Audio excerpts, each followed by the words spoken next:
Sachit Jolly joins us, corporate lawyer. Sachit, is that a kind of more realistic way of looking at it, that you always expect, especially in the run-up to the budget, towards the government doing the heavy lifting, and perhaps in a crisis-like situation, there is some merit to that.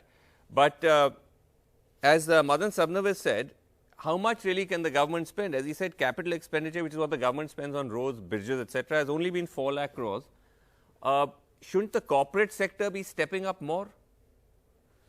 Well, surely yes, and I agree with Madan to a large extent that you can't expect the government to directly drive the economy, but the government in the budget will show the way. It will show the direction.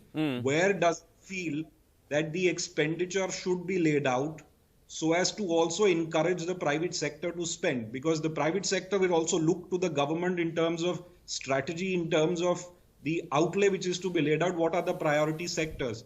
Now, one of the most...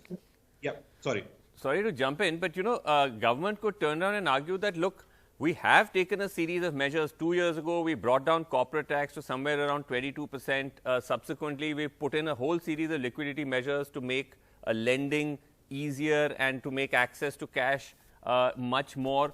But we are still not seeing any kind of real significant response to that from the corporate sector. Corporate profits have gone up, but it's not necessarily linked to creating more jobs or driving investment. Well, that's the key point. In fact, I was just coming to that. In my view, in this budget, some emphasis will have to be laid on encouraging employment, because I think that's one of the key downturns from the COVID has been a lot of loss of jobs. I think somewhere you'll have to incentivize the corporates. This time, in fact, I'll tell you, even suggestions were sought from lawyers, and we have recommended that if a law firm engages more than 5 or 7 people in the COVID period, some incentive towards that.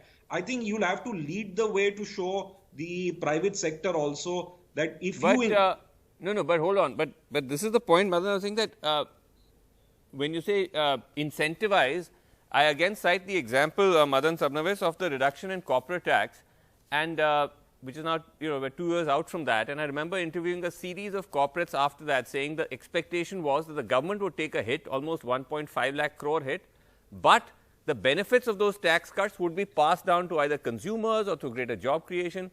And many of them turn around and say, no, none of that has happened. But that, I'll tell you that the reason is not that there is effectively almost very negligible tax cut. With a 22% tax rate, your other deductions which you were claiming as a corporate were taken away. Right. So really, you didn't see any difference in terms of practically on the ground, cash flow or cash incentive in the hands of the corporate, and which was not passed on.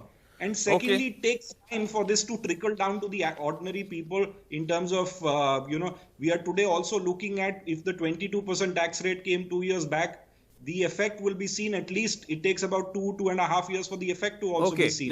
Let me just get Madan Sabnawis' take on that. Madan Sabnawis, is that a valid argument from corporate saying even the 22% was really not good enough? We need more incentives to be able to, create jobs, investment?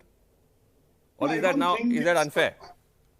No, I don't think it's a fair argument, because I think they have been given the time. And of course, it is true what Sachin was saying, that when you're talking in terms of the other allowances going, so in net terms, companies may not have been better off.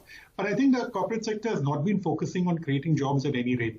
So even today, for example, if you're saying that the profits have gone up, but the turnover is not, all they have done is cut down on the wage bill, cut down on employment. So I think there's been more commitment towards the shareholders rather than to what you're talking of, the social cause of creating jobs. Because at the end of the day, I think companies are commercial enterprises. Right. They're looking out at the sensex. You want to make sure that my valuation is good. So I don't think they're living on philanthropic reasons for any purpose. And a lot of technology replacement has taken place. So I don't think that's the main problem. Jobs are not being created because there's no incentive to create jobs. People don't want to do it. You say the labor laws, there's something wrong with the labor laws. You change the labor laws, still companies don't want to do it. All the time you're trying to say that I want to get in technology. So today, I think that's the major problem which we have.